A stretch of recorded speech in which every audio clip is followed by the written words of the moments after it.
Здравствуйте, уважаемые телезрители! В эфире передача по сводкам ОМВД. С вами в студии Оксана Александрова. В самом начале нашей передачи хотелось бы поговорить о способах мошенничества в интернете. Какие бывают виды мошенничества в интернете? Сейчас многие граждане широко используют просторы интернета для работы или досуга. Но не все делают это с осторожностью, поэтому зачастую попадают в ловушки мошенников. Исходя из жизненной практики, можно выделить несколько распространенных методов интернет-мошенничества. Это различные благотворительные пожертвования в сети. Обладатель сайта запускает информацию о том, что необходимо спасти животное или ребенка, и начинается сбор денег. Иногда даже создаются дубликаты действующих благотворительных систем. Обман с целью выяснения реквизитов банковской карточки, с которой впоследствии списываются деньги. Заражение компьютера различными вирусами-программами. Достаточно пройти по ссылке спама, и все системы компьютера или телефона рискуют оказаться взломанными. Следующий вид – это построение финансовых пирамид путем вложения небольшой инвестиции и привлечения других людей в систему. Для этого необходимо постоянно распространять одну и ту же информацию. Следующее мошенничество в интернет-магазине. Человеку предлагается пройти по ссылке, где с него потребуют какую-то сумму денег за регистрацию. Иногда жертву просят внести предоплату за покупку, либо просто товар, который человек получает, оставляет желать лучшего. Аферы по спасению друга. Обычно взламывают страницы друзей в соцсетях и от их имени просят помощи. Могут попросить телефон или номер карты с кодом сзади нее. На самом деле вариантов мошенничества может быть очень много. Такие способы можно развивать и совершенствовать бесконечно. Что же делать потерпевшему? Когда человек понял, что он столкнулся с таким видом мошенничества, не стоит опускать руки. Конечно, в большинстве случаев такие ситуации далеки от оптимистичных, но шанс найти и наказать есть всегда. Чтобы применить наказание к виновнику, требуется совершить ряд действий. Первое, что требуется сделать – сообщить в полицию по поводу совершенного преступления. Специальный отдел по борьбе с интернет-мошенничеством занимается подобными делами, поэтому, когда возникает вопрос, куда обращаться, нужно идти в отдел внутренних дел. Обязательно необходимо предпринять попытки по блокированию кошелька мошенника. Для этого необходимо заявить о нарушениях в банк, либо администрацию электронных платежных систем. Чтобы избежать дальнейшие конфликты, лучше запустить в интернет информацию о мошенничестве, что позволит многим людям избежать проблем. Возможное доказательство. Прежде чем обращаться в полицию, необходимо собрать доказательства совершенного преступления. Таким могут выступать, к примеру, платежные документы, подтверждающие оплату, подтверждение администрации платежных систем об оплатах, квитанции курьерских служб, если мошенничество заключается в поставке некачественного товара, видео и аудиозаписи разговоров с мошенниками. Вся возможная информация о мошенниках, скриншоты, документации, реквизиты карт, кошельков и тому подобное. Данные доказательства необходимо обязательно представить полицию при обращении с заявлением о совершенном мошенничестве. Немного пройдемся по сводке.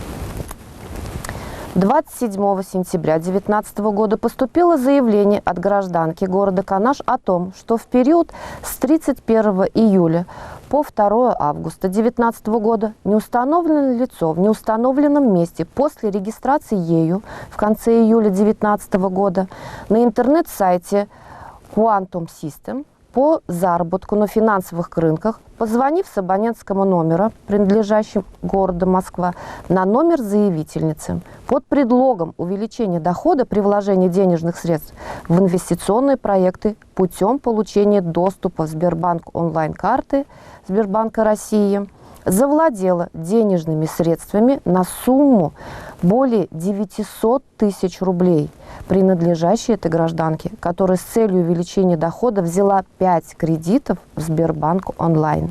Возбуждено уголовное дело по части 3 статьи 159 Уголовного кодекса Российской Федерации. 2 октября этого года поступило сообщение гражданки Канаш о том, что неустановленное лицо 1 октября около 16 часов позвонила с абонентского номера Московского региона на ее абонентский номер, подключенный к услуге Сбербанк онлайн к ее банковской карте, и, представившись работником службы Сбербанка и под предлогом о том, что произошел вход в Сбербанк онлайн, получил сведения о имеющихся счетах заявительницы в других банках, после чего 2 октября около 9 часов это же лицо позвонило ей и попросило перевести деньги с расчетного счета, принадлежащей гражданке, чтобы данные деньги не списались, после чего последняя около 9 часов, находясь в отделении Россельхозбанк города Канаш, сняла денежные средства в размере 280 тысяч рублей, после чего из Сбербанка России город Канаш перевела денежные средства через оператора банка в размере 279 тысяч рублей на расчетный счет, продиктованный неустановленным лицом. Возбуждено уголовное дело также по факту мошенничества. С начала 2019 года в городе Канаш зарегистрировано более 200 происшествий, связанных с мошенничеством, по которым возбуждено 77 уголовных дел по статье 159 Уголовного кодекса Российской Федерации «Мошенничество». За январь-сентябрь 2019 года в дежурную часть поступило 10 239 заявлений, сообщений о преступлениях и происшествиях. С начала года на территории города Канаш зарегистрировано 419 преступлений, из них раскрыто 349. К административной ответственности привлечено 8 329 человек. Разыскано 22 преступника, установлено местонахождение 4 лиц, пропавших без вести, и 1 несовершеннолетнего. Уважаемые телезрители, отдел МВД России по городу Канашу просит жителей города быть предельно осторожными и бдительными. Мы напоминаем, если вы стали жертвой преступного посягательства, необходимо как можно быстрее обратиться в полицию. Своевременное обращение существенно повышает вероятность раскрытия преступления по горячим следам. С мобильного телефона необходимо набрать 102. Также можно набрать номер единого экстренного канала помощи 112. Дорогие телезрители, отдел Министерства внутренних дел Российской Федерации по городу Канашу предоставляет государственные услуги по 3 направлениям деятельности. В сегодняшнем своем выступлении я хочу рассказать об одном из этих услуг – о выдаче справок о наличии или отсутствии судимости. Справка о наличии отсутствия судимости нужна, как правило, работникам или сотрудникам государственных и муниципальных учреждений, имеющим право на обработку персональных данных о гражданах в пределах полномочий, предоставленных им в соответствии с законодательством Российской Федерации. Получить такую справку можно в информационном центре МВД по Чувашской Республике, либо в территориальном органе МВД России на районном уровне по месту жительства. Жителям города Канаш в МВД России по городу Канашу по адресу улица Пушкина, дом 43. Или же в многофункциональном центре предоставления государственных и муниципальных услуг по месту жительства. Граждане, имеющие доступ к сети интернет, могут воспользоваться всеми преимуществами быстрого и бесконтактного документооборота и получить необходимые услуги без потери времени и качества.